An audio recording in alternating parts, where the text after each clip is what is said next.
ಅಯನೇಷು ಚ ಸರ್ವೇಷು ಯಥಾ ಭಾಗಮವಸ್ಥಿತಾಃ ಭೀಷ್ಮಮೇವಾಭಿರಕ್ಷಂತು ಭವಂತಃ ಸರ್ವ ಏವ ಹಿ.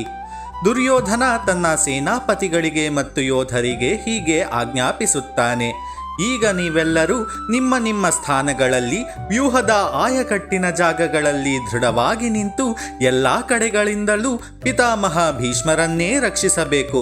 ಇಲ್ಲಿ ದುರ್ಯೋಧನನ ಆತಂಕ ಏನಂದ್ರೆ, ಇಚ್ಛಾಮರಣಿಯಾದ ಭೀಷ್ಮರು ಅಪ್ರತಿಮ ವೀರರಾದರೂ ಕೂಡ ವೃದ್ಧರು.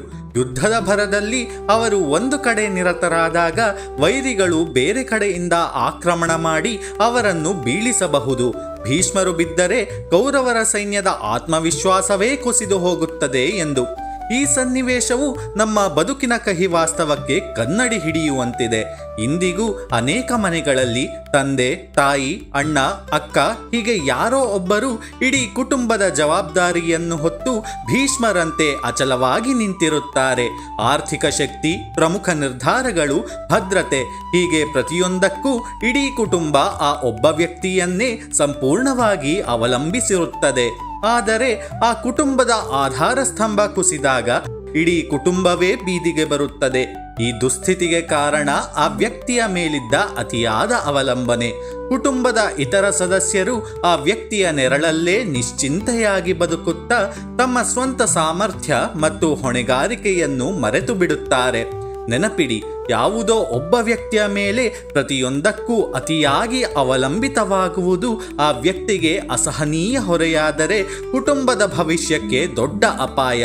ಹಾಗಾಗಿ ಕುಟುಂಬದಲ್ಲಿ ಎಲ್ಲರೂ ಜೊತೆಯಲ್ಲೇ ಇದ್ದರೂ ಪ್ರತಿಯೊಬ್ಬರೂ ಸ್ವಾವಲಂಬಿಗಳಾಗಿ ಬೆಳೆಯುವುದು ಮತ್ತು ಜವಾಬ್ದಾರಿಯನ್ನು ಸಮಾನವಾಗಿ ಹಂಚಿಕೊಳ್ಳುವುದು ಅತ್ಯಂತ ಮುಖ್ಯ. ಕುಟುಂಬದ ನಿರ್ವಹಣೆ ಎಂಬುದು ಕೇವಲ ಒಬ್ಬ ವ್ಯಕ್ತಿಯ ಬೆನ್ನಿನ ಮೇಲಿನ ಭಾರವಾಗಬಾರದು. ಬದಲಾಗಿ ಪ್ರತಿಯೊಬ್ಬರೂ ತಮ್ಮ ಪಾಲಿನ ಕೆಲಸಗಳನ್ನು ನಿರ್ವಹಿಸುತ್ತಾ ಒಬ್ಬರಿಗೊಬ್ಬರು ಬಲವಾಗಿ ನಿಲ್ಲಬೇಕು.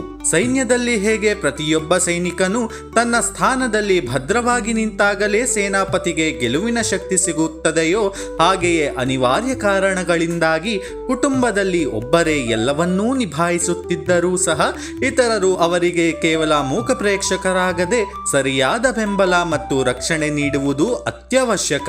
ನೀವು ಕುಟುಂಬಕ್ಕೆ ಬಲವಾಗಿದ್ದೀರಾ ಅಥವಾ ಬರೀ ಭಾರವಾಗಿದ್ದೀರಾ? ನೀವೇ ಯೋಚಿಸಿ ನೋಡಿ. ಹರೇ ಕೃಷ್ಣ.